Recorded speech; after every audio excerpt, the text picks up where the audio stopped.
Since 2010, since I stopped drinking, just for lifestyle choices. And that's how I got into this line of work. It's just people kept asking me, how do you have fun without drinking? How do you enjoy yourself?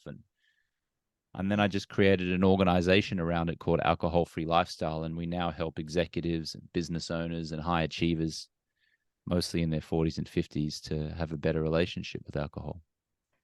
What were some tactics that you used to have fun while you would be out with friends and family? Well, to be clear, the first couple of weeks I felt a little socially awkward. In fact, I was almost apologetic about the fact that I wasn't drinking and almost like, oh, sorry, yeah, I know I should. Oh, yeah. And then I started to relax into it and became increasingly confident about it. So one of the tips and tricks I would say to people is just be confident about the fact that you're not drinking.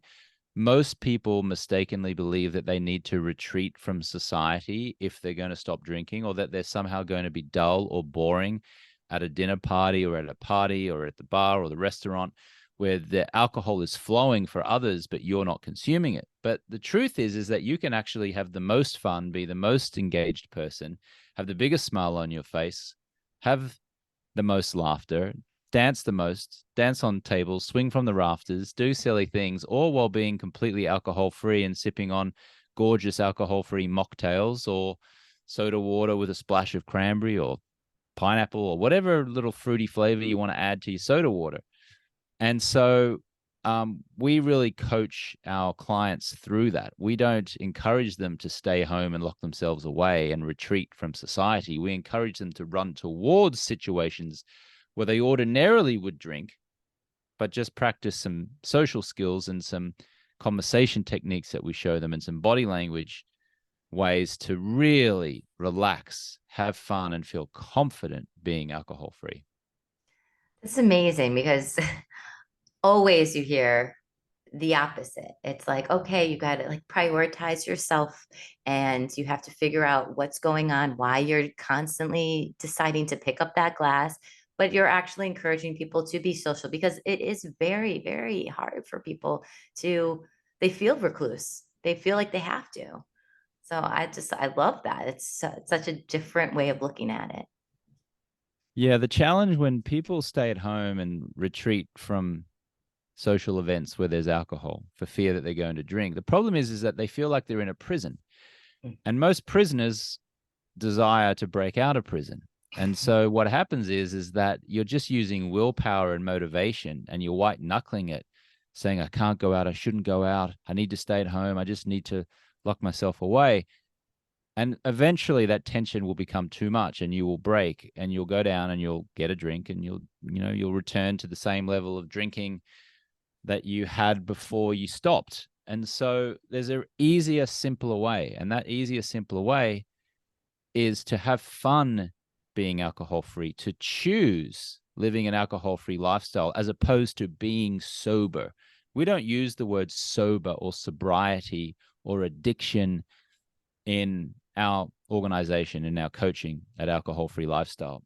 We are encouraging our clients to choose a lifestyle, say yes to something as opposed to no to something, because they've done a lot of neuroscience studies that show that humans tend to create breakthroughs for themselves when they tell themselves what to do as opposed to tell themselves what not to do. And it's a lot easier to achieve a goal when you're saying, do this, do this, do this, as opposed to don't do this, don't do this, don't do this. So as that shows up here, it's when you walk into a restaurant or a bar, confidently walk up to the bar and say, may I have a soda water ice and a piece of lime? Instead of walking up to the bar and going, don't drink, shouldn't drink, don't order a drink. And so if we just do that, what I jokingly refer to as a flipperoonie, then our mindset can be rewired and we can go through life running towards social events and having a lot of fun. Definitely.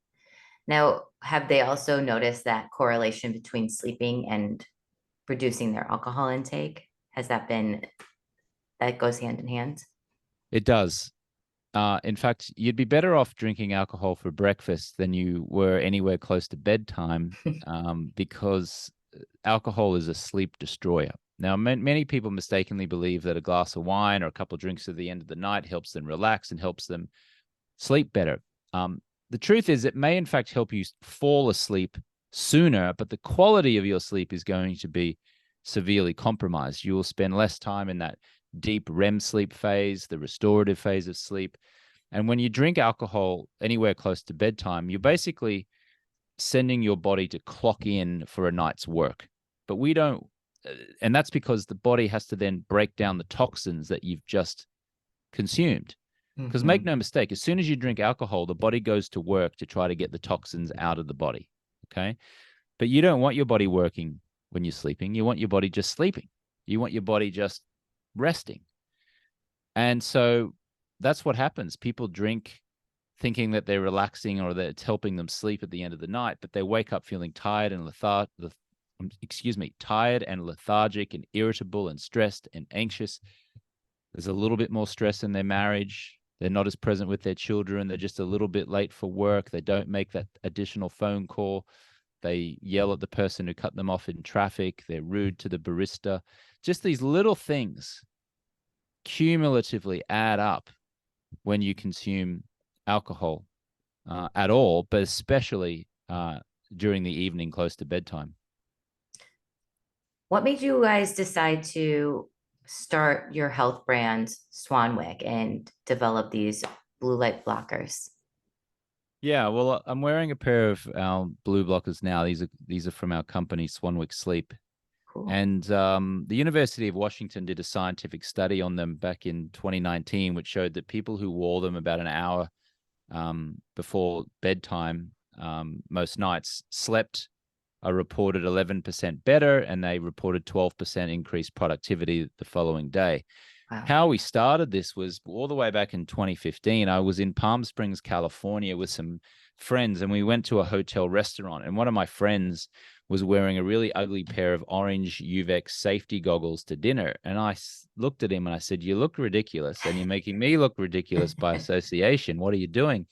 And he went on to explain that he was trying to block the blue light. And I said, "Block the blue light? What are you talking about?" And he went on to explain that artificial blue light from a reading light, bathroom light, kitchen light, restaurant light, speedometer light, the McDonald's golden arches lights as you're driving down the highway, all of that artificial light at night stimulates our pituitary and pineal gland, which suppresses melatonin release, which disrupts our sleep. In other words, the body and the brain mistakenly believes it's daytime anytime we're exposed to nighttime artificial light. And because of that, the body doesn't release as much melatonin that it ordinarily naturally would. Now, the only problem with my friend's way of blocking the blue light was that he had to look like a meth chemist while doing it. And so I was just vain enough and living in Hollywood Hills at the time that I wanted to create a stylish pair of blue light blocking glasses. And so my brother Tristan and I both put together about a dozen or so prototypes. We found the best technology that we could. We rigorously tested the orange lens, and then we finally created this company called Swanwick Sleep in 2015, and it did $1 million in sales in the first 10 months, and just came out of the gates 1,000,000 miles an hour. And biohackers really fell in love with them, and were wearing them. And then fast forward to today in 2023, pro athletes from sports teams at the New York Knicks, the LA Lakers, the Tottenham Hotspur, Manchester United, English soccer clubs, the US Olympic team all wear these glasses now so they can sleep better, because they understand that a good night's sleep ensures the best performance on the field or on the court the following day.